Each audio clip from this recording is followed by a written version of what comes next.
Hello, everyone, and welcome to Herosner podcast, season 2, episode 23, The Life of Ashot I Bagratuni. It is Thursday, July 21st, 2022. I'm your host, Vic Aslanyan, and as always, I am joined by my multi-talented co-host, Mr. Mike Balyan. Why, thank you. You're welcome, sir. Where we discuss our great Armenian history, covering different people, eras, and topics. Please like, share, subscribe, give us 5-star reviews, all that good jazz. Before we start reading and talking about the great life of Ashot I Bagratuni, we have an important announcement to make, which is our live event, July 29th. This is next Friday at the Glendale Youth Center. Yep. We joined forces with Dr. Van Setyan, and we're going to be presenting, think of it like a TED Talk. Yeah. And it's basically about the Armenian historical and cultural falsification that's been going on for a very long time. You know, this is something when we discussed with Vahan, it's very dear to our heart. And obviously We've talked about it a lot with Gevorg. Yeah, with Gevorg and everything that's happening, especially now. Mm-hmm. So, you know, this is an event that we want people to come to, and you know, the seats are limited. There's only 200 seats. We know we got a lot of responses. I think as of right now, we know we have over 150 people that are going to be coming. This is 7 p.m. It is free, so admission is free, and there will be a cocktail hour starting at 6. There'll be an art show. The students from the youth center will be presenting their art. We'll have a little booth set up as well, showing your artwork. And then we'll be live on stage at 7. So if you are local to Glendale, Los Angeles, you can make it. We want you there. You get to meet us, especially before. You'll get to you know, talk to us, and then afterwards as well, after the show. Should be about an hour and a half, maybe somewhere around there, maybe 2 hours, depending how long it goes. But it's going to be like a TED Talk. We'll be on stage, and Dr. Van Setyan will be presenting all the information about what's going on with this falsification with our history. Yeah, it'll be great to talk to a lot of people. It really would. Yeah. I'm just excited to hear what he has to, because he has some amazing information that I think is going to really wake up people. If we were to have like an 8-hour event between Vahan and Gevorg, I think 8 hours wouldn't be enough. Yeah. Like those two could go on and on with information, man. Like it's insane how much information both of those guys have. The idea is to take that 8 hours or more. Well, this is all hypothetical. Yeah, this is all hypothetical. No, but it actually, that it's hypothetical, but that's reality. That the amount of information between these two amazing men, you know, our goal is, this is kind of almost a stepping stone to what we really wanted to do, was to take this information and do events like this, TED Talks. You know, I keep calling it TED Talk because that's the only thing I can compare it to. It's like a panel. It's like a panel. Yeah, there you go. And eventually our goal is to take this panel and do shows throughout Armenian schools, possibly even universities, because it's very important. You know, there's a big war happening, information war happening with, you know, these forces trying to all over the world falsify our history. So again, if you can make it, please be there. This is Thursday, July 29th. Starts at 7 p.m., but we want you to get there earlier at 6 p.m. There will be valet, so you don't have to worry about parking. So everything's taken care of on our end. It is free admission, so come by. I think you guys are going to learn a lot. And so that's it as far as that announcement. Something I want to mention, we had, you know, it was kind of like from, you know, I wasn't expecting this question, but we had somebody on Instagram ask us, you know, if throughout all the historical episodes we've done, his name is, I believe his name is Sarkis. his Instagram handle. Yeah. He asked like, what kind of food did Armenians, our historical ancestors, I eat? remember this. And I was kind of like, huh, that's a great question. We never really thought about that. Well, I mean, historically, we know that the upper class got the good stuff. Yeah. And then it's more or less, isn't that where Chosh came from? Chosh was no. Chosh was not from that. No, Chosh was actually peasant food. Yeah, that's what I'm saying. The peasants got the scraps. Chosh came way later. Yeah, but we're talking about going back. That's where I was headed. Yeah. The nobility got the good stuff. Yeah. And the peasants got. But to kind of clarify that, and from what we know and the research is that. The type of dishes, most of the time during the holiday, it was either beef or pork horovats, which is barbecue. The aristocracy, the upper clergy, ate more horovats, obviously, because they could afford it. Ordinary people ate harissa. Yep. Okay. If you don't know what harissa is, Google it. Pilaf, which is rice. Yeah. Different types of pilafs, obviously. Baklava or paklava, and halva. You know what halva is? Of course, right? halva. Yeah.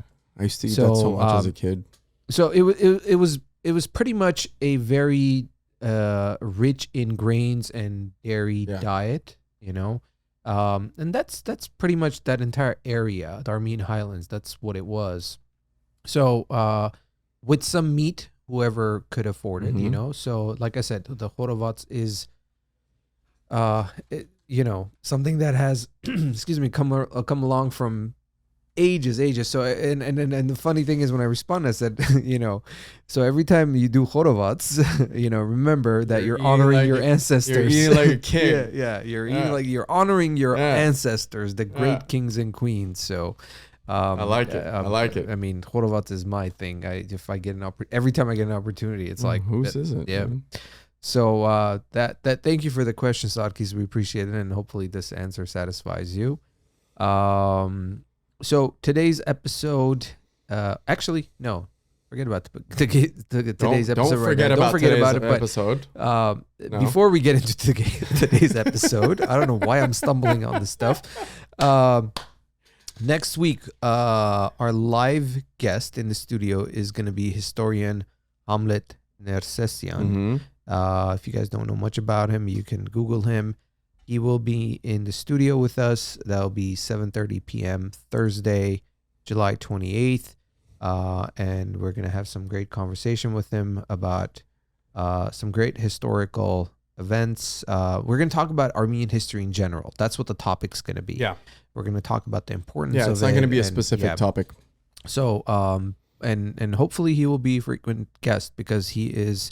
the knowledge he has is amazing, and his life story is from the research I've done. He's actually one of the there was 3 men in the early 80s who actually climbed Mount Ararat as Armenians, and he was part of that group. That's one of my goals, man. Yeah, so he has some amazing stories. So again, Hamlet Nersessian will be our live guest next Thursday, July 28th, and then July 29th, you can come and see us at the event that we'll be hosting with Vahan Setyan.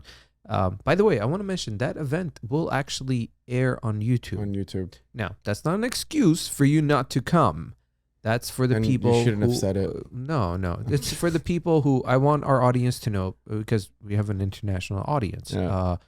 It will air on YouTube. So if obviously you're not local, you can't join us there. Come on down. It'll be fun to have a conversation or 5 with us. Yeah. Buy that ticket and come on down from down. Madagascar. No, man, I'm talking about the locals, dude. I'm talking about the locals. I'm not talking about somebody from out of town. Yeah. So unless you happen to be in town, you kind of a cool thing to come on down. If you booked that vacation to LA from Madagascar, join us. Yes. Next Friday, July 29th. Yes. 7 p.m. sharp. That's pretty much it. So today's episode is the life of Ashot Bagratuni, and the reason why we wanted to do this is because when we ended the last episode, it was pretty much the build Abbasid the Caliphate is beginning to Well, it was the end of the caliphate. Well, and it was also the beginning. Well, of we also kind of we're gonna kind of touch on that still. Yes. Still. Yeah. But it's because it's part of. It's starting to crumble. Yeah. Well, no. That happened. I know. What I'm saying is the reason we touch in this is because it's such a big backstories. Yeah, backstories that go back and forth about his life, because he had such a big role into the revival of the Armenian kingdom. So we wanted to cover Ashot the First Bagratuni, his life, because after this we're going to be covering centuries that have so many other kings from the Bagratuni. We're going to cover the queen, his wife. Yep. We'll be covering some of that as well. And so this is kind of like, we felt like this is very important. It is. It really is. Talk about who he was and what he did. So, are you ready? I am ready. All right. So, as we talked in our previous episode, at the end of the 8th century, Ashot Bagratuni, bearing the title the Brave and the Carnivorous, became the lord of, or in Armenian, Ishkhan of Armenia, and his brother Shapu, the Sparapet of Armed Forces of Armenia. In 804, the Caliph recognized Ashot as the Lord of Lords, or in Armenian, Ishkhanans Ishkhan. After the passing of Ashot, the title of Lord of Lords was inherited by his elder son, Bagratuni, who reigned from 826 to 851, while the title of the Supreme Commander was held by his younger son, Sambat Bagratuni. Thus, the Caliphate, throughout all of the viceroyalty of Armenia, recognized the de facto supremacy of the Bagratunis. The right to levy taxes throughout Armenia was also given to the Bagratunis. Yep. And again, this is kind of touching on, we covered all this stuff, but like just to remind you. We're kind of going to go over the endings of the Abbasids. Yeah. Right. So this was due to the fact that by the middle of the 9th century, the Abbasid Caliphate, which prior to this being one of the most powerful empires of the Middle Ages, began to weaken. There were several reasons that led to the corrosion and collapse of the Abbasid Caliphate. One of the most important reasons of this collapse was the fact that the caliphs were unable to create a common system that would bind the various conquered nations into a cohesive fabric. Now, we've seen this happen with multiple empires or anybody that's tried to control certain regions. Yeah. Right? Some have succeeded, some have not. Doesn't matter who we've talked about, whether it's the Armenians, whether it's the Romans, whether it's the Byzantines, whoever it may be. If you can't grasp everybody, you're failing. Oh yeah. I mean, despite the internal issues, I understand, but that's not an easy task too. Especially the fact that it's so many. There's also different cultures involved in it, right? Of course. So it wasn't just Armenians, because they had, Oh God! I mean, you're Iberia. Look at the region we're talking about. I mean, it goes without saying. Yeah. Right. Yeah. Each country that was subjugated by the caliphs and made part of their empire was at a different level of development. Very obvious statement. Yeah. With strong cultural and socio-economic differences. As early as 820, local Iranian rulers like the Samanids had begun the process of exercising independent authority in parts of Iran and Central Asia. They were succeeded by the Tahirid and Safarid dynasties of Iran, which exercised a policy of de facto independence. Interesting approach. The Safarids, from the Iranian province of Khorasan, nearly seized Baghdad in 876 AD, and the Tulunids of Egypt took control of most of Syria. Yeah. The trend of weakening of the Abbasid central power and strengthening of the minor caliphates on the periphery continued throughout the 9th century. Naturally, a similar process was taking place in Armenia, where the Bagratunis and other Nakharars were eager to restore Armenian independence. Yeah. Pounce on your opportunities. Yeah. That is just took the words out of literally what you need to do. Yeah. The guy that we didn't like, Caliph al-Mutawakkali, Oh yeah, that guy.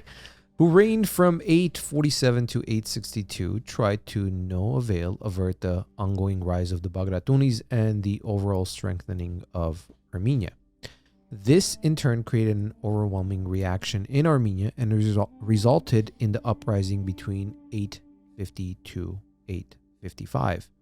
The repressive and cruel measures of the Caliphate's armies, including raids by the Abbasid general Buga, and we talked about Buga, arrests and imprisonments, did not break the heroic spirit of the Armenian resistance. Eventually, Caliph was forced to recall his punitive armies and had no choice but to come to terms with the reality of Armenian self-rule. Yep. Eventually, it's going to happen. I mean, things are starting to break down. In 855, the Caliphate recognized Ashot, the 35-year-old son of Sparabet Sambat Bagratuni and Lady Ripsime, as the new lord of Armenia. Why did I stumble on Ripsime? That's weird. I know. I think the lady threw me off. That was a little weird. Yeah.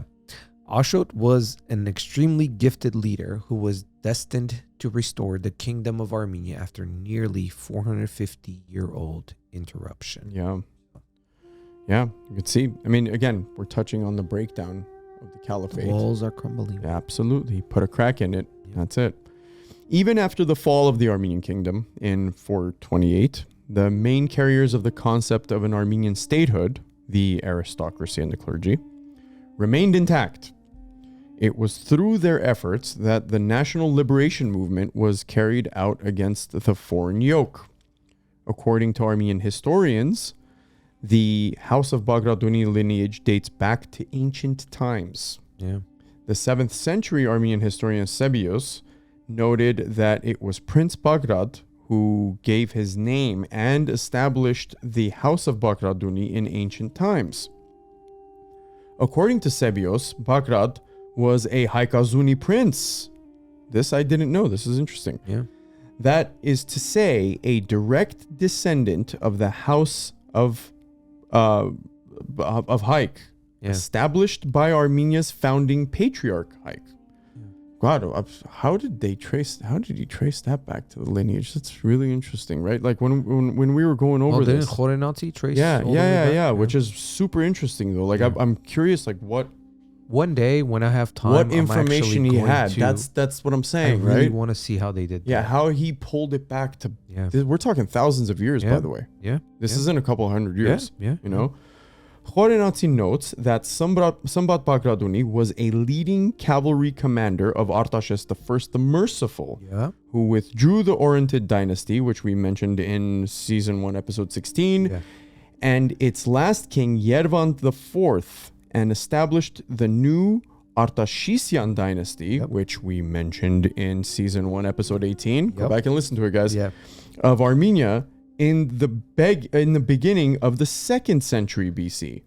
Sambat Bagratuni, crowned by King Artaxerxes I as the new king of Greater Armenia, and is the first recorded instance of Bagratuni's acting as the crowners or takadij aspect of Armenian kings. Takadid means, tag means crown. Yeah. And deed means to place. So takadid are non-Armenian listeners. A Bagratuni general who served in the army of the Armenian Emperor Tigran the Great, which we have 2 amazing episodes that we should, That's season 1. Highly recommend you guys should listen to season 1, episode 5 and 6. By the name of Bagrat is also mentioned in its Greco-Roman version as Bagrat or Bagadatis in the first half of the 1st century BC. The House of Bagratuni continued to expand and grow under the subsequent Arshakuni dynasty mentioned in season 2, episode 2 and 4, which succeeded the Artaxerxesian dynasty in the 1st century AD. I mean, there's a lot of plugs about our old episodes, but we've talked about these things, and here comes the connections. Well, those of you who are, who might be, I know a lot of listeners who are just barely finding about or learning about our podcast. Welcome. Welcome first of all. Thank you. It tend to, it's human nature. You just go to the latest episode. So little homework for you guys. Obviously, we want you to go from the first episode and listen to us because there's so much information. I know there's some episodes that we jump centuries and stuff, but these are important things. You want to go back and listen to these episodes that we mentioned because it's going to put a lot of things into perspective. The Tigre on the Great episode's great. Yeah, that really is one of we had a great time researching and being helped with research and putting that together. Yeah, highly recommend it, guys. Yep. So, according to the 4th and 5th century Armenian primary sources, the House of Bagratuni continued to hold the important hereditary rights of crowning the Arshakuni kings, as well as holding the hereditary position of the commanders of the Armenian cavalry. The two important Bagratuni titles would be combined together, and the leader of the House of Bagratuni was known as the Tagatid Ospet, which meant the crowning cavalry commander. That's a big title. Yeah, it is. In this manner, we can see the importance which the Armenian cavalry played in the affairs of the nation and how the crowning of the king was strictly reserved for the military head of the cavalry. Yeah. Typically it's the church being involved. So this was, interesting. Yeah. Interesting how there's a separation in that. Furthermore, the fact that this office was at least since the 4th century held by the Bagratunis already indicates that the important role of the Bagratuni house in ancient and medieval Armenia goes way back. Originally, the nucleus of the Bagratuni domain included the county of the Sper of Upper Armenia, which was famous for its gold and silver mines, as well as the province of Taik.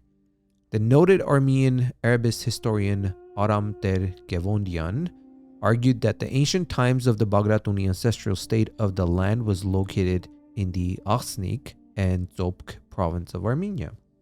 A lot of these historians, they go back and forth. One of them, like you have, for example,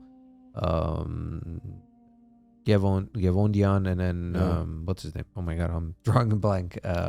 CBOs, they're all like always this argument back and forth which region they were in, which is interesting. That's why I want to really go into and be able to find out how they figured out this all this stuff. This is how you decipher things, right? You're narrowing down all the information that's been provided, even from other cultures, and we're actually going to touch on that in a little bit later in this episode, with a lot of the accounts from multiple different historians of the time, and prior or previous historians.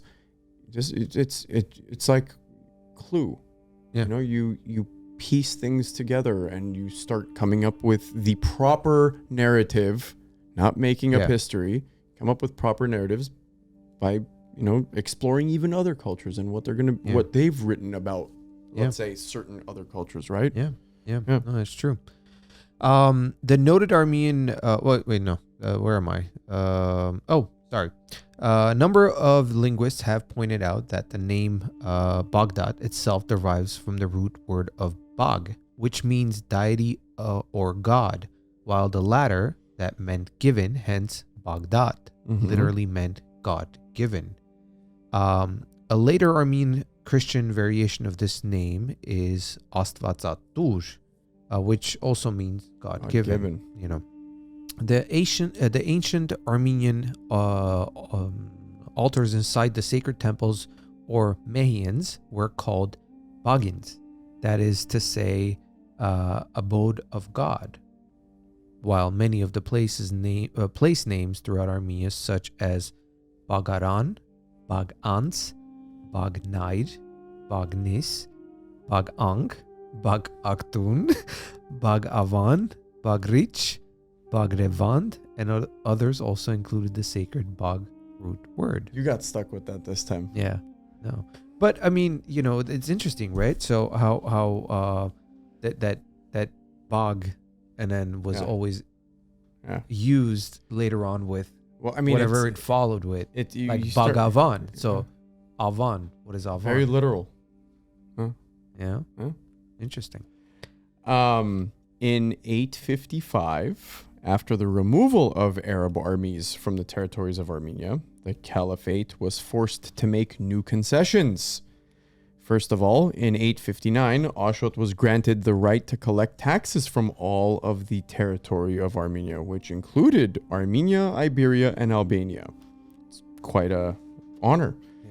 As we mentioned in our previous episode, in 861, the Caliphate was embroiled in an internal struggle for the succession of power.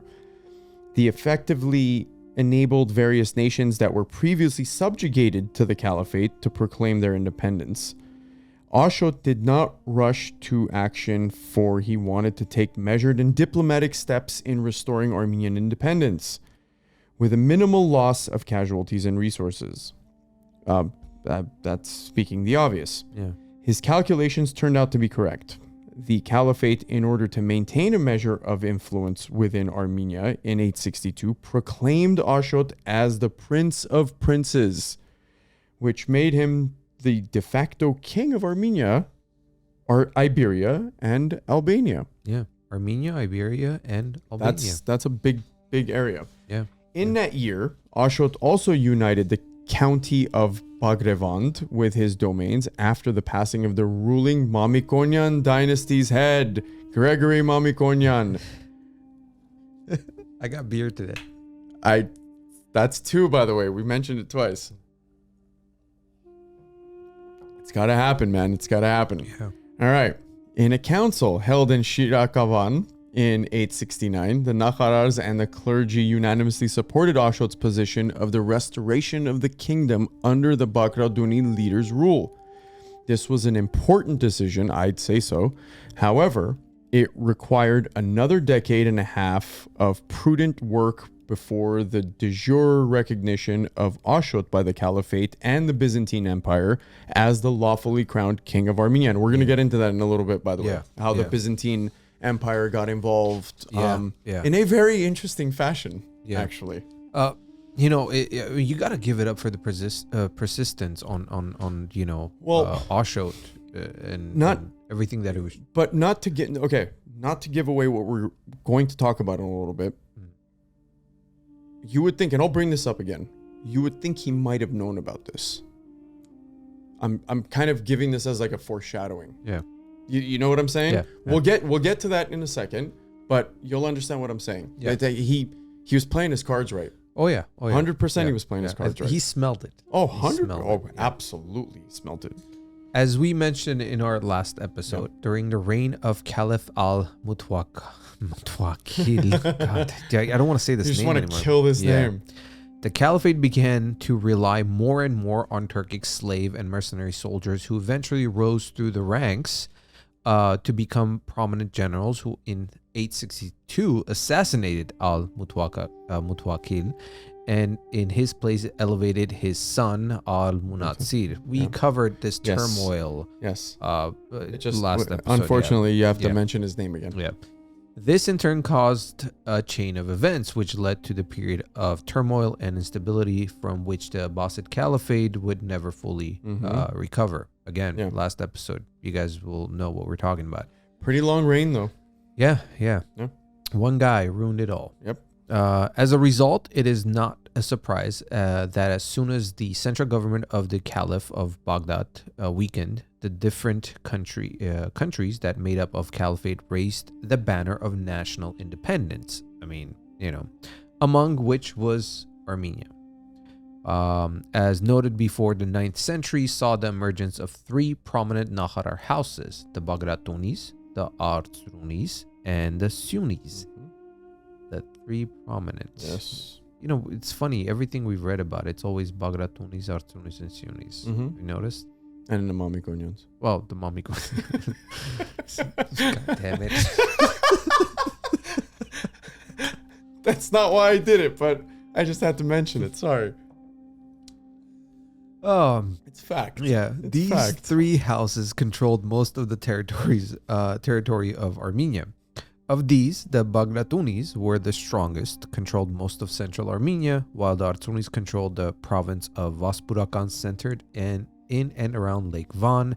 And the Sunnis, along with other smaller Nakharar families, controlled the significant territory of eastern Armenia, in and around the province of Sunik, Artsakh, Utik, and Baitarakan.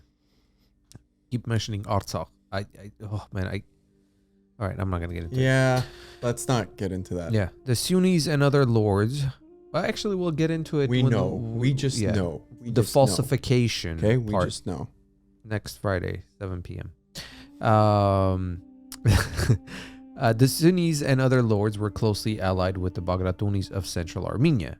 An offshoot of the Bagratunis was allied Amatuni, Ganuni, and Mok houses controlled the Tarim province of Armenia in the southwest. The latter, however, was more in line with the Artsuni house of Vaspurakan rather than the cousin Bagratunis of central Armenia. So, yeah, they had their alliances. Yeah. Of course they did. You know, that's just how things work. In 862. Boy, I jumped 1,000 years ahead. I was in a time machine. My 1862. my flex capacitor just took me to another place. Where's Marty when you need him? Total went back to the future with that one. All right. In 862, Ashot Bagratuni also handed over the position of commander of the armed forces to his younger brother Abbas. The standing Armenian army reached 40,000. That's massive for those days, which in turn served as a great impetus for the restoration of the kingdom. I'm sure it did. The decisive factor of the Armenian army in this regard was proven in 863. The invading Arab army of Emir Jahab II was dealt a crushing defeat at the hands of Sparapet Abbas Bagratuni in the Battle of Karasunk in the county of Arsharunik. Yeah, and we covered this as well. We did. Yeah. This period also marked the resumption of hostilities between the Byzantine Empire and the Caliphate. Now, this is where things start getting a little interesting. In 863, during the reign of Emperor Michael III, the Byzantine general Petronas defeated and routed an Arab invasion force under the command of Umar al-Akhta of the Battle of Lalakaon. Jeez, that was a tongue twister. Lalakaon. Lalakaon. Say that 10 times. Lalakaon. Okay, no, I'm not doing this. Okay. Inflicting heavy casualties. Umar died in the battle, and the remnants of his army was annihilated in subsequent clashes, allowing the Byzantines to celebrate the victory as revenge for the earlier Arab sacking of Amorian. Yeah. While news of the defeats sparked riots in Baghdad and Samarra. In the following months, Byzantines successfully invaded Armenia and killed Vostikan Ali ibn Yahya. If I said that correctly. Yahya. But there goes one of those Vostikans. Yeah. You know? These Byzantine victories were also due to the weakening of the Abbasid Caliphate and marked a turning point which ushered in a centuries-long Byzantine offensive eastward into Muslim territory. So, again, opportunism. Yeah. Right? And we're going to get into some of those details of how the Byzantine Empire was... we had some advantages. Yeah. We had some advantages. We had some friends. Ashot had established an effective administrative system and was able to rally around him the prominent nobles of Armenia, Iberia, and Albania.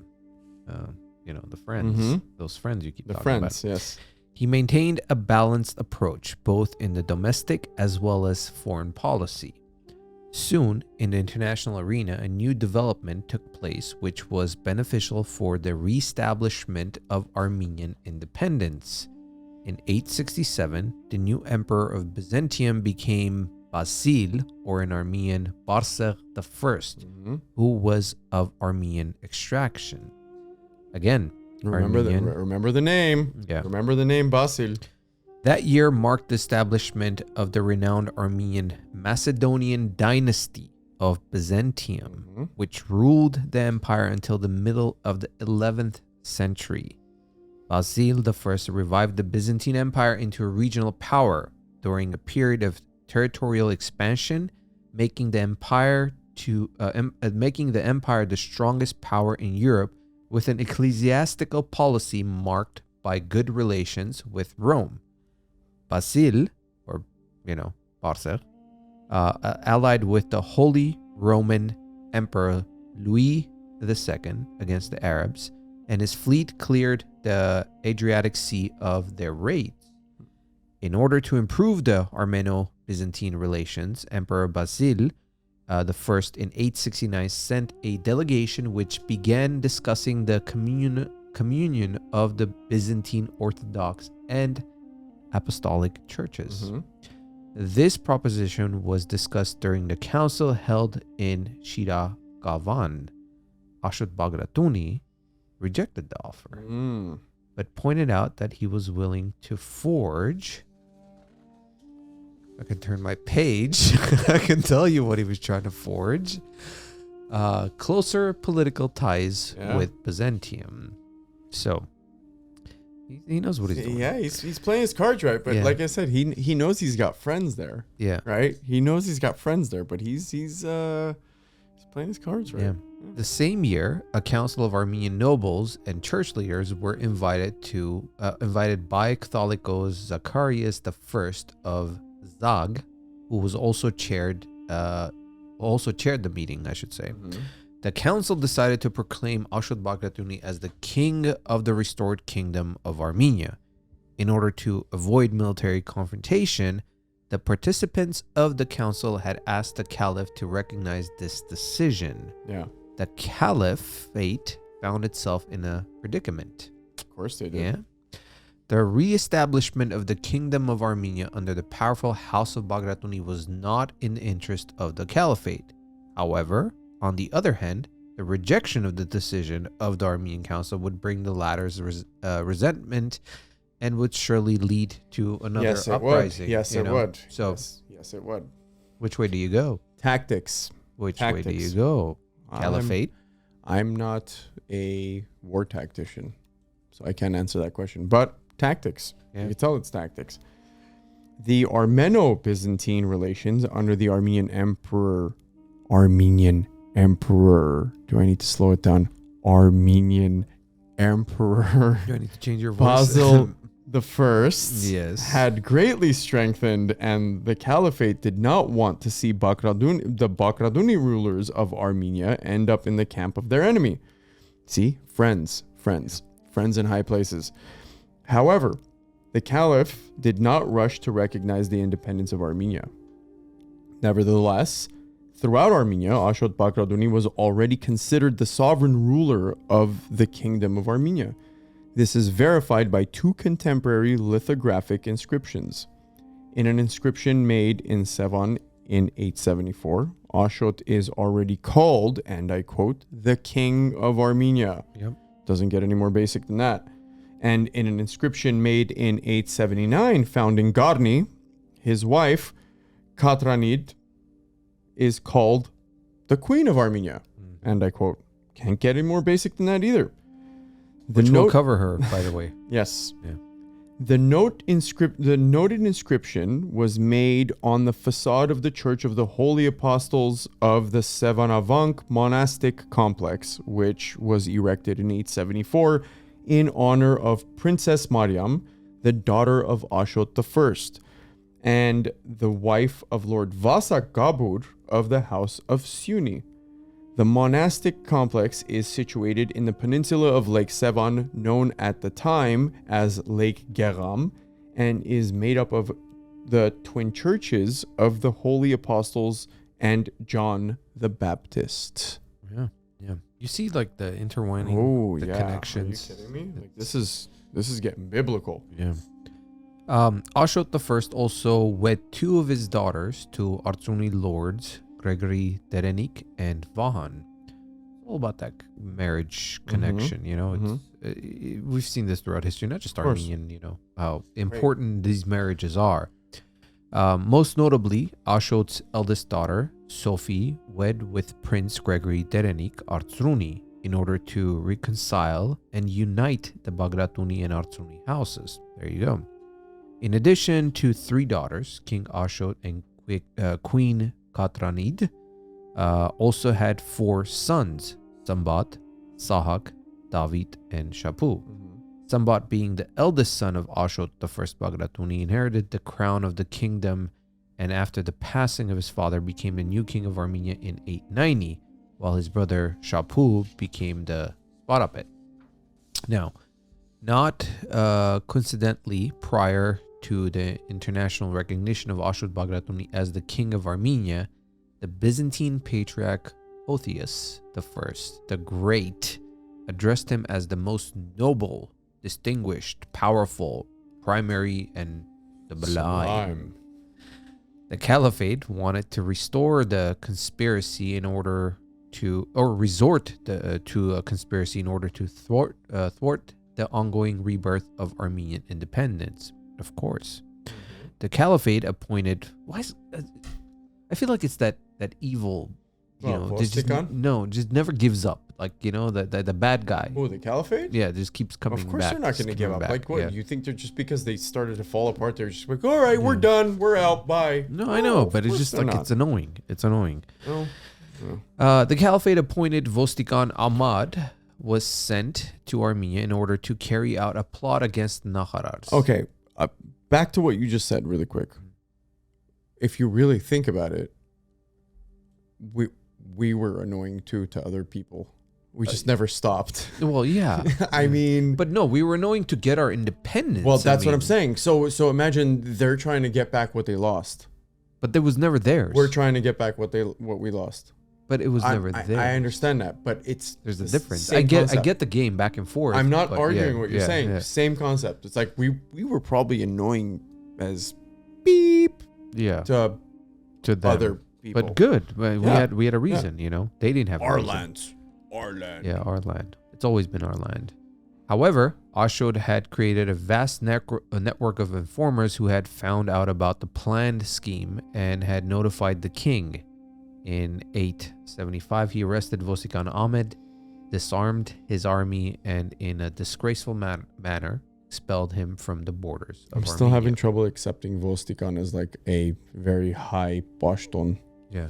Because we're not used to it. Man, I know. Yeah. But it's like... Vostikan, I remember a guy with the Soviet it's hat. Like, and with black and white. If you're saying something about a Vostinak, Vostikan, like Vostinak? I don't know who that is. Sounds like a hot girl. Vostinak. No, that's not where I was going with this. Vostikan, like I don't know, like why, like what's there's no like heaviness to the position or to the name or to the like back then. Yeah. Vostikan was like, well, yeah. But it's hard to imagine. It's still hard to imagine. But it really is. I know it's hard to imagine. But for them back then, we took that word Vostikan and used it for the typical officer who's guiding traffic, right? Yeah. Okay. It's like I gave him $100, he'd let me go. You know what I mean? What I'm saying, it truly has a powerful meaning of Vostikan, because Vostikan is supposed to be somebody who. Yes. Pretty much the law. And we talked about it a couple episodes ago that like this was a very heavy and high ranking officer. Yes. Which was the case. That is correct. Yeah. This was a bold move and a direct challenge to the power of the caliphate. Yet the caliph, contrary to expectations, did not take any retaliatory steps.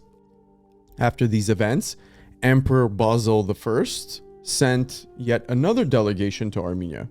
The emperor offered Ashot Bagratuni to strengthen the Armeno-Byzantine ties. Of course, Basil I emphasized his Armenian origins from an Arshakuni royal bloodline who were traditionally crowned by the Bagratunis. The emperor offered the Bagratuni ruler to honor the ancient tradition and sent him a symbolic crown. Ashot favorably received the crown, and a relationship of goodwill and cooperation was established. Yeah. However, this time around, Ashot Bagratuni showed a great deal of delicacy and patience. I mean, he rejected before. Now he's like I said, he's playing his cards right. Virtues that are characteristic of a prudent and thoughtful statesman. Right? Like this guy's a tactician. Yeah. After the establishment of close relations with Byzantium, the Bagratuni leader did not interfere in the ongoing conflict between the Byzantines and the Caliphate. Yeah. Interesting why. In 882 to 883, Emperor Basil launched an offensive on the Arab frontier in the direction of the Armenian towns of Malatya and Tarsus, but his attempts at taking over the frontier were unsuccessful, as the Caliphate's forces were able to score a number of victories against the Byzantine army. These defeats further elevated the importance of Armenia, as Basil valued Ashot's stance in the standoff against Caliph al-Mutamid. Yeah. You know, you talk about tactician. If we look at the lineage, right, you can connect the Bagratunis to Tigran and all the great kings that before them. And how many, I'm sure they read their history as well. Of How course many kings after Tigran? Because we know God, about Tigran. we're 900. This is 900 years later. Learning the lessons. That's why, history isn't just about thing. They not. back then learned from their previous had to. history, You had to know what your ancestors did. Yep. Predecessors did before you. And the guy seems like he knew what he was doing. And it's reminding me of Tigran, how Tigran tactically knew what to do, where to be at the right time. So he ruled for a long time as well, right? Listen, So- you had to study. Look, it's the same thing we're talking about right now. We're talking about history. Once you start understanding these things that are going on, you start applying them to what's going on in the present day. Yeah. When we start understanding things a little bit deeper, bottom line. Yeah. As we noted, in order to prevent the ongoing Armeno-Byzantine rapprochement, the Caliphate in 885 recognized Ashot Bagratuni as the king of Armenia in Iberia, after which Emperor Basil I immediately did the same. Therefore, both the Caliphate and the Byzantine wanted Ashot on their side.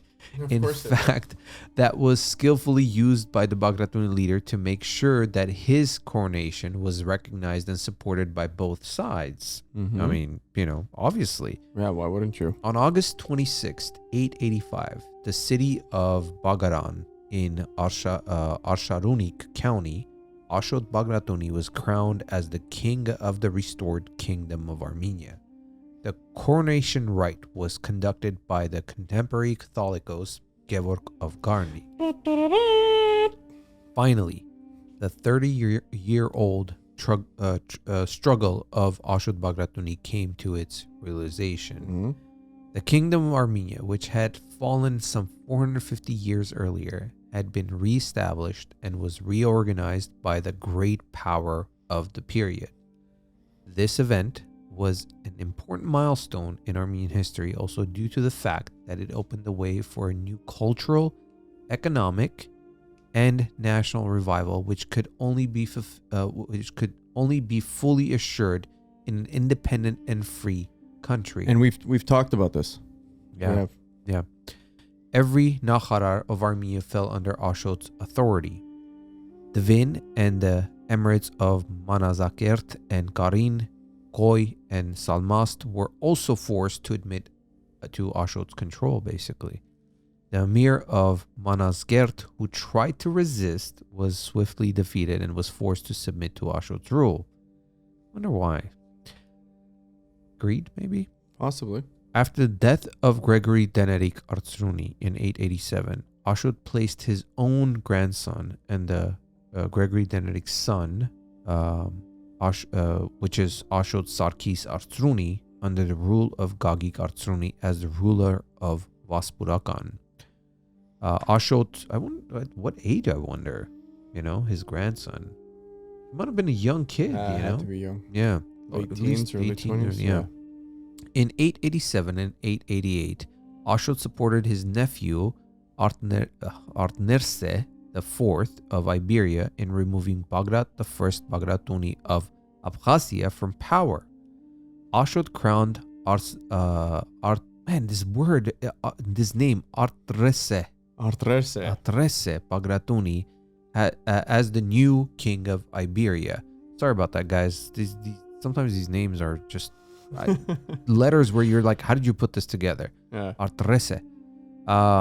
In 888, Ashot also sent his brother Sparapet Abbas to Kars to quash the rebellion led by Prince Sahak Maleh of Vanant County. Yeah. So there were some small fires Sure. that, And obviously it's always going to be listen, this it's way. natural, right? You have a new king, but It always creates a power vacuum. yeah. No matter what, when there's a shift in power. Yeah. And this is almost like a rule of thumb or like a rule of the universe. Yeah. When there's a shift of power, there's always some sort of power vacuum, even on like lower echelons. Yeah. It's not necessarily way up top. But he squashed it really fast. Absolutely. He didn't You allow have it, to. to You have to. continue. So, in the 9th and 10th centuries, Armenian historian Hovannes Drashkhanakertsi, who was a contemporary of Ashot I and eyewitness of many of his works, wrote. All right.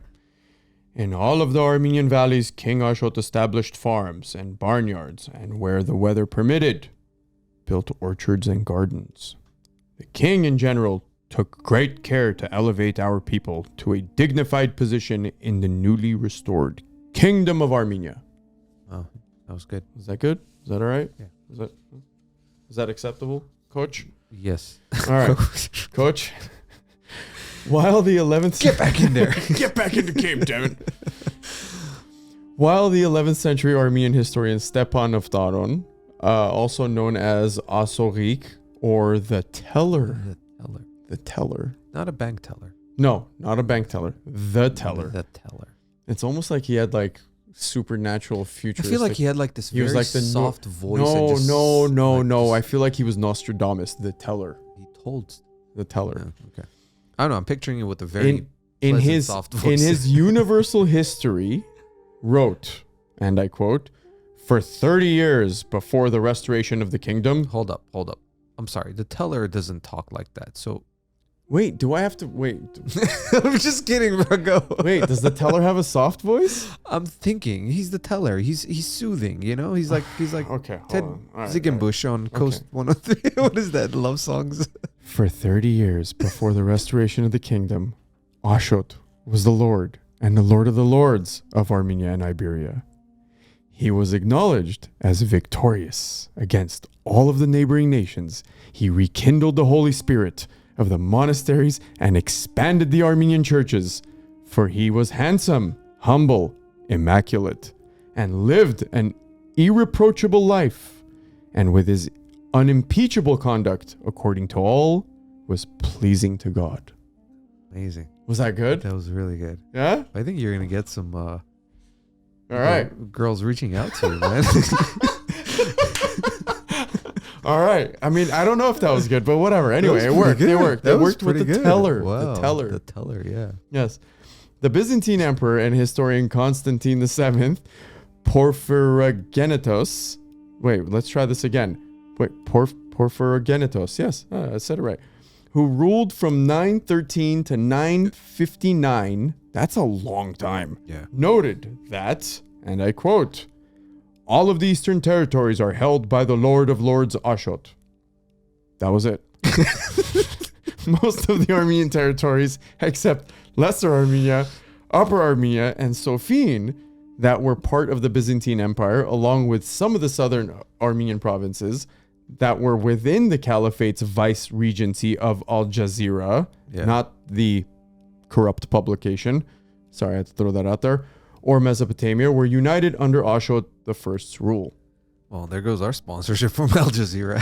Who cares? I wouldn't take a sponsorship from Al Jazeera. All right. So, where were we? I'm having such a blast. Yeah, I know where I'm at. I'm just saying. But yeah, it's a good point. The way you said that name. Well, I apparently had a lot of... It has like 26 letters. Oh, man, yeah. So I think it's the entire alphabet. Porphyrogenitos. Yeah. Wow, and now I said it right. Yeah. Porphyrogenitos. But, I keep forgetting to mention, those of you who are joining us, we are in the chat room with you. So, yes. Yes. Chat with us. We're here. We'll answer. So, yes. Yeah. We'll do our best. Yes. When I'm not playing a role. Yep. The Dominion of the Armenian Bagratuni kingdom also extended into the neighboring Iberia and Albania. The Iberian crown prince Adarnes or Adarnase or whatever in Armenia. Whatever. Whatever. I'm over these names, man. Or in Armenian Adarnese, the second Bagratuni, whose domain included parts of Dyke and Gugark province and extended to the Black Sea coastline via the Chorokh Basin. Yes. Is that how you pronounce it? Yes. Chorokh? Chorokh. Yeah. Was a vassal of Ashot I. Under the vassalage of Ashot I were also the kingdom of Shida Kartli, the principality of Kakheti, and the Armenian eastern lands, which included Albania and parts of the Artsakh and Utik province of Greater Armenia. Ruled by the king Hamam Bagratuni.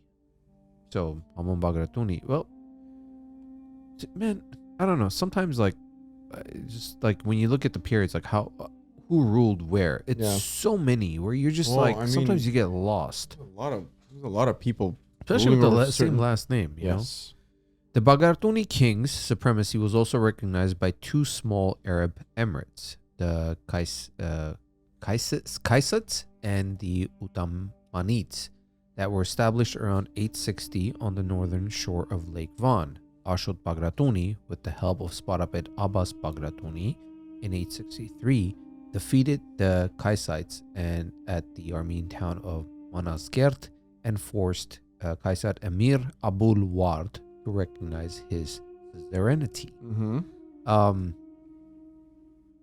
I wonder, you know, we talk about these Bagratunis, you know, so many Bagratunis ruled so many provinces stuff. Their relation, were they cousins? Were they, you know, because it has to be. I mean, look, it's a bloodline lineage. I know. You know, so however it works, it's still. No, I just, my curiosity is the relations of, because, you know, the information that's provided here, and most of it is like, you know, they throw in these names and it's always Bagratuni, Bagratuni, Bagratuni, Bagratuni. But you're talking about so many provinces and little, you know, cities and stuff that ruled, but you're like, okay, well, who's who and what's what? Yeah, but you have to understand, this is just how nobility worked. It's not just with us. It's not with our culture. This is just the way it worked with the Italians, the English, the... No, I understand, you know, that. They kept it within... Nobility kept it within themselves. Yeah. And this is just the way it worked, right? No, I get it. It. It's not that. I understand that part. My point was, like, I just want to know, like, Abbas Bagratuni, you know, who was he? Sure, we can do an episode on him. But that's the thing. There isn't information on them. Their names are thrown out there. Then, you know? I mean... Hamam Bagratuni. Who was Hamam Bagratuni? How was he the ruler of, you know, Artsakh and Utik provinces? Well, again, I'm sure. What do we know about them? Again, I'm sure there's information about them because this is an important time to the revival of the Armenian kingdom. Where I'm going with this is the fact that because of there's not, like, I feel like these people, for example, you know, Hamam Bagratuni, he could have done so much for Artsakh and Utik province, right? But we don't know anything about it. His name is just thrown out there. We don't know that. We're gonna have to look into it. Yeah, we look, honestly, we don't know that. We're gonna have to look into it. Gevorg, are you listening? Poor Gevorg. Ashot, let's stick to Ashot for now. Yeah. Took great efforts to strengthen the standing Armenian army. During his reign, the highly effective Armenian cavalry reached 40,000, as we had mentioned earlier. In order to secure the northern frontiers of his realm, Ashot I in 887 initiated a victorious military expedition in the northern Caucasus, reaching the Greater Caucasus mountain range and subdued several of the local tribes. The king of Abkhazia, or in Latin Abkhazia, and in Armenian Egerk, had to acknowledge Ashot I's supremacy. You betcha they did. Yeah. Ashot I's son and crown prince, Lord of Lords, Sambat, the future king Sambat I, put down the unruly lords of Gugark and Utik who had organized a revolt against the central government of the Bagratuni kingdom. The insurrection of the nobles of Vanand was also sternly punished, as it should have been. Their fortress, the city of Kars, was conquered and became the seat of the Sparapets. Yeah. Dun dun dun. Afterwards, Ashot I focused on fortifying the capital city of Bagaran and strengthening the kingdom. In order to stabilize and improve the domestic tranquility, the Bagratuni king continued the policy which he had begun when he was the Lord of Lords of Armenia, or forging closer ties with the loyal Nakharas through the formation of matrimonial ties of the royal family with the aristocratic houses. His last major political accomplishment was the diplomatic mission to Constantinople, where he concluded the new treaty with the Byzantine court. On his way back to Armenia, on the road to Bagaran, near the village of Garspaj, the 70-year-old visionary national statesman passed away. The king of Armenia was honorably buried in the traditional Bagratuni pantheon of Bagaran. Hovannes Dashkharakert, I guess that's how you Dashkharakert, gave the account of king's passing and entry. Since the king died on the road, in at a rocky place called Garspaj, they carried away his body in a coffin and brought it to the town of Bagaran, the royal residence, where they covered the coffin with robes and veils interwoven and adorned with gold, and carefully selected detachments of military forces clad in arms, armor, and ornaments stood guard. The great Catholicos Georg II, accompanied by the clergy of the church, came forth and solemnly chanted psalms and raised the voice of their praise. His three sons, the senior prince of the royal house, and the couriers followed the coffin, and thus they arrived at the Pantheon. Then, after erected a royal tomb, they buried the king and the cemetery of the Bagratuni ancestors. I love how there's like detailed accounts of this stuff. Yeah. Right? From 1300 years ago. Yeah. I enjoy that. As we noted, a number of Armenian historians and chroniclers such as Hovannes of Drashkanakert, Thomas... You say that better than I do. Artruni, don't mess with my chi, man. Samvel of Ani, Kyrakos of Ganzak, Makhitar of Ayrivan, Stepan Orbelian, Movses of Dashuran, Simon of Yerevan, and others wrote on the life and work of Ashot Bagratuni. However, unfortunately, the biography of King Ashot, written by the late 9th century Armenian historian Shapu Bagratuni, which certainly included important details of his life and work, has not survived. Yeah. A number of contemporary Arab and Byzantine sources also give us much information and heap praise upon the deeds of the great Armenian king. See, foreign information is so vital, as we were mentioning earlier on, because this really solidifies that it's not a bias historical narrative. Yeah. Right? You have accounts from so many different places being taken, and now this vindicates everything. Yeah. You know? Unfortunately, a lot of our history has not survived. Or, I mentioned on the Instagram live we had, like I said, I was having a very interesting conversation with Georg, and we keep talking about how a lot of the stuff that's we can't find, or we think we don't have. A lot of people, and I'm a big believer in this, is buried in Western Armenia. I'm sure. Or I should say Armenian Highlands. I hate using the word Western Armenia. It's there. And imagine if we were allowed, or if we were to ever get these lands back, and we start excavating. Yeah. I mean, the things we will find. Oof. It's a big area, man. Yeah. It's a really big I area. mean, it's been blocked off, right? Well, I mean, we've touched on it before. I told you I drove through some portions of it, not all of it. But it's a massive area. I know, but so imagine everything we're talking about, and not just this, everything we've covered so far going into the 9th century, right? Imagine if we had the resources. There might be a tomb that has all this stuff written and we have no access to. Again, you get what I'm saying? Like, that's buried. So many things. It would suffice it to say that if we gained access to those lands in some way, shape, or form in our lifetimes, as a culture, as a heritage, and as a people, that would probably be one of the first things we would do. It's like, all right, start digging. Yeah. Start digging, guys. Yeah. It's there. It's there. It's there. Yeah. It's there. 100%. Not just because of finding, like, artifacts or historical. It's not about the artifacts. Not just that. I wouldn't feel comfortable building on land, knowing that there might be something underneath. Well, that's what you do. That's what you do as an enemy. Well, that's what I'm saying. So, to honor my ancestors, I would rather dig, find out what's underneath it. They wouldn't care. Yeah. They wouldn't care. I mean, look, I'm going to give you a prime example. I've been to Athens. It's not a very impressive city.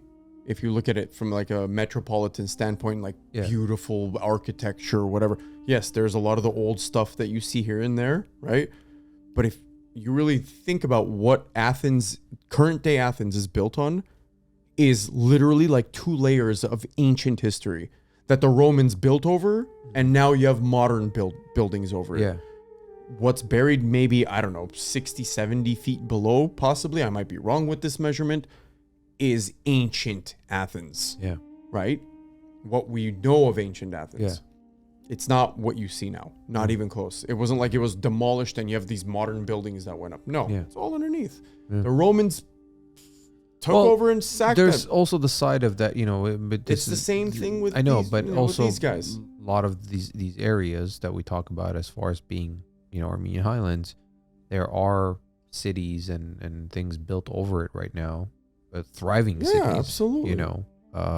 Which obviously I don't know how you start digging that for the last hundreds of years, all these which is Turkey now. Yeah. So I don't know. It's complicated, but of course it's complicated. I wish one day we get to witness that, at least in my lifetime. Yeah, in our lifetimes, I hope so. Yeah. Last thoughts. The resilient character of Ashot I, forged through the heroic national liberation struggle of 850 to 855, eventually made the 35-year-old the Lord of Armenia in 855. Thus, 30 years of Ashot's relentless endeavor for the restoration and international recognition of the Kingdom of Armenia was crowned with success. The Armenian Kingdom, which had fallen some 450 years earlier, was restored thanks to Ashot's Herculean drive.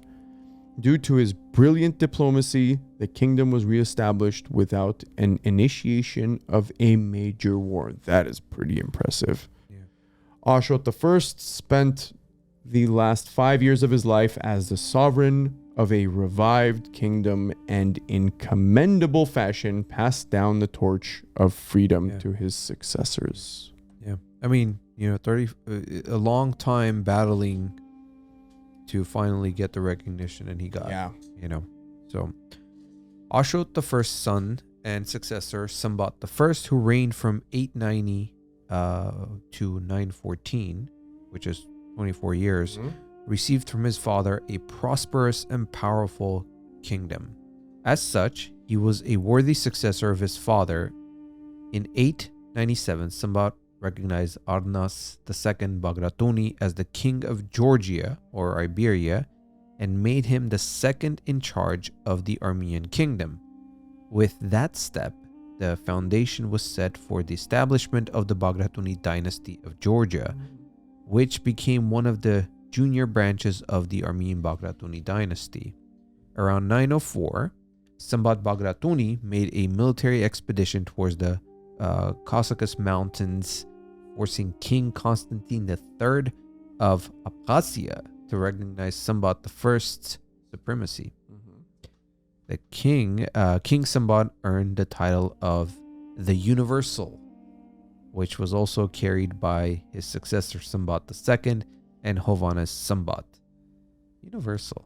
The Universal. The Universal. I swear to God, this sounds has very to, like Greek god-ish. I think this translated version doesn't sound as powerful as what it is probably in Armenian or in even in Roman and stuff, like the Universal. They call me the Universal. Yeah. I don't know how It's that like a works. superhero or It doesn't something. work. I'd rather be called the Teller. Yeah.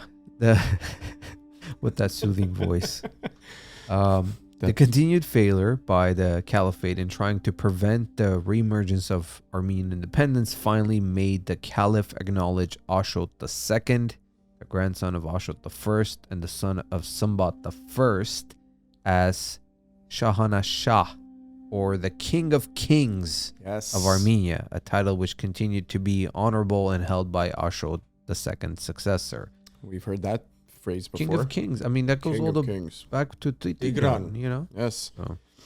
We will cover in much detail the life and work of Sambat Bagratuni, which we have touched on before, briefly, and the other great Bagratuni kings and queens that followed in his footsteps in our future episodes. Yeah. We promise. Yeah. That will be season 3. So just to let you guys know, we will be taking a break after next episode, which will be episode 24. Again, that will be a live show with historian Hamlet Nersessian. And then after that, we'll take a break and come back with season 3 sometime in September. We need some time to do more research, to also booking other live guests. And Lots plus, of things. You are going on a great trip to I am leaving this country. Europa. I am leaving this country for a while. You're going to have a good time, my friend. So you'll be gone most of August, right? Yeah, going to go see some ancient ruins and stuff. Yeah. Good stuff. Good. So I hope you guys enjoyed this and learned something about Ashot Bagratuni. And, I know we did. And hope you enjoyed our jokes. Yeah, I went a little overboard today, but it's whatever. Okay. We're having fun, man. Yeah. History has to be fun. History has to be fun. Yeah. So, again, I want to mention our live event with Dr. Von Setyan, Armenian Historical and Cultural Falsification. This will be in-person event at Glendale Youth Center, Friday, July 29th, 7 p.m. Arrive at 6 for cocktail hour. And it will air live on YouTube as well. So, 4 o'clock Armenian time. Yeah, we expect a great turnout. So if you want to be part of it, please show up early. Like I said, there's only 200 seats available. And like I said, next show will be live at 7:30 p.m. with historian Hamlet Nersessian. What else? Follow us on Instagram at Herosner. Yes. Support the show by becoming a Patreon at patreon.com/Herosner. Mm-hmm. Subscribe to our YouTube channel. Give us a 5-star review on your favorite podcast platform. Just do all the good things. And go order the sculptures. Pretty much it, right? Yeah. Anything else, bud? No. That was good. Crystal clear. Yeah. All right. Well, as we always say at the end of the show, thank you everyone for joining us, and respect each other, love one another. And until the next episode, take care of yourself.